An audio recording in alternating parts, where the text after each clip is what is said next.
Hello students, today we are going to discuss worksheet number 75. आज की worksheet में writing task करेंगे। देखते हैं question. Writing practice 1, diary entry. 2 question दिए गए हैं आपके वर्कशीट में और इसमें फर्स्ट जो आपको करना है वो डायरी एंट्री है। क्वेश्चन इसका रीड करते हैं। Government has announced to begin COVID-19 vaccination in January and has prepared a list of people who will be vaccinated first. You heard some of your neighbor worried about its price or when they would get vaccinated. Write a diary entry expressing your own concern and doubts about COVID-19 vaccination. India में कोविड-19 vaccination start हो गया है, लेकिन government ने एक अपना plan तैयार किया है कि सबसे पहले वैक्सीनेशन उन लोगों को दी जाएगी जो फ्रंटलाइन वर्कर्स हैं, आर्म्ड फोर्सेस हैं, उनको पहले ये वैक्सीनेशन प्रोवाइड की जाएगी और उसके बाद और लोगों का रजिस्ट्रेशन होगा। तो इस तरह का कुछ प्लान किया गया है, लेकिन जैसा कि होता है अक्सर पब्लिक में थोड़ा सा कंफ्यूजन है। उनको लग रहा है कि आम पब्लिक तक ये वैक्सीनेशन कब तक पहुंचेगी या इसकी प्राइस क्या होगी, बहुत महंगी तो नहीं होगी, समथिंग। इस बात को लेकर जो है कई तरह के र्यूमर्स लोगों में जो है चल रहे हैं। आपने अपने किसी नेबर से इस तरह की बातें सुनी हैं और थोड़ा सा आपको खुद भी कंफ्यूज है इस मामले में, तो उसी के ऊपर एक डायरी एंट्री लिखना है।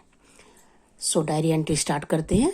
डेट मेंशन कर लेते हैं, उसके बाद में डे और उसके बाद में टाइम, और अब डायरी लिखना स्टार्ट करते हैं। I am feeling proud that India has started COVID-19 vaccination. Government has prepared a list of the people who will be vaccinated first. These people are frontline workers and armed forces.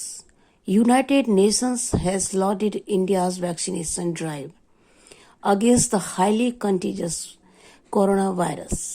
But there is much confusion among the public regarding the vaccination in India. People are worried about its price. They are also confused about its availability to all. Those who had already been infected and cured successfully thought that they are naturally immunized and have no need to be vaccinated. I think a little awareness is required to clear all the worries and confusion. तो ये diary entry हो गई। Corona virus का vaccination जो start हुआ है, लोगों में थोड़ा कंफ्यूजन है। जो टॉपिक आपको दिया है आप उसी के अराउंड लिखेंगे। बहुत ज़्यादा नहीं लिखना है, वर्ड लिमिट जितनी है आप उतना ही लिखिए, और इसमें आप जितना टॉपिक दिया गया है वो आप कवर्ड कर लेंगे। बहुत ज़्यादा लिखने की ज़रूरत नहीं है। तो अब देखते हैं नेक्स्ट टास्क क्या है। Writing practice 2, story. Let us look at the picture given below and right a story based on what you see. You can include your own characters, but the setting and plot has to be based on the main character shown in the picture. The theme could be around the character's life or the products or something that may have happened here. जो picture यहाँ पर दी गई है उसी के around हमें अपनी story बनानी है। एक मेन कैरेक्टर जो यहाँ पर दिया गया है हमें उसी पर अपनी स्टोरी बेस्ड करनी है।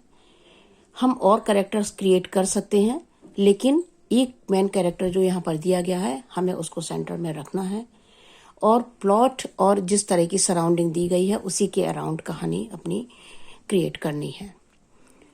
थोड़ा बहुत चेंज हो सकता है, लेकिन इसी के आसपास हमें अपनी कहानी क्रिएट करनी है। तो अब देखते हैं यहाँ पर क्या है।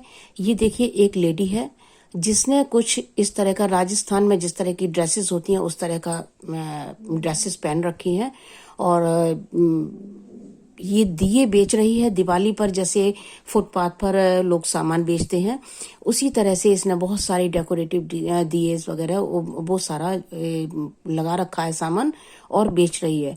और अगर आप थोड़ा और गौर से देखें तो इसके चेहरे पर थोड़ा सा उदासी नजर आ रही है, ऐसा लगता है कि ये थोड़ी होपलेस है।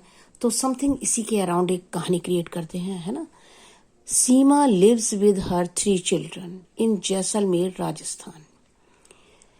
She makes earthen pot to earn her livelihood. From last 1 month, she is working hard to make diyas and other decorative pots, as she is hopeful to have a big sale of these pots on the festival of Diwali. She had ever been earned a good amount on Diwali by selling these pots. हर साल वो इस तरह का अपना बर्तन तैयार करती थी, दिए तैयार करती थी और दिवाली पर उसको बहुत अच्छी अर्निंग हो जाया करती थी। तो इसी होप में वो इस साल भी बैठी हुई है अपने दिवाली का सामान लगाकर, जो उसने पॉट्स बनाए हैं बहुत मेहनत से, उनको बेचने के लिए। आगे देखते हैं स्टोरी में। From last 15 days, she comes daily, early in the morning, with all her pots, displays very carefully and eagerly on the footpath. करीब 15 दिन से वो डेली फुटपाथ पर आ रही है, सुबह ही आ जाती है, अपना सारा सामान डिस्प्ले करती है। She remains there till evening, शाम तक वो वहां पर रहती है। Waiting for the customers of our goods, इस उम्मीद में कि कस्टमर आएंगे और उसका सामान बिक जाएगा। But this year the lockdown has overturn the circumstances, लेकिन इस साल लॉकडाउन की वजह से परिस्थितियां पहले जैसी नहीं रही हैं। She returns home empty handed almost every day, लगभग हर दिन वो शाम को खाली हाथ घर लौटती है। Today is the last day of Diwali sale. She has to buy some clothes and sweets for her children to celebrate Diwali.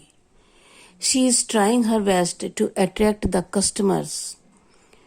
She calls them with high-pitched voice, showing her beautiful diyas to lighten their houses, but all her hopes are seemed to fade away.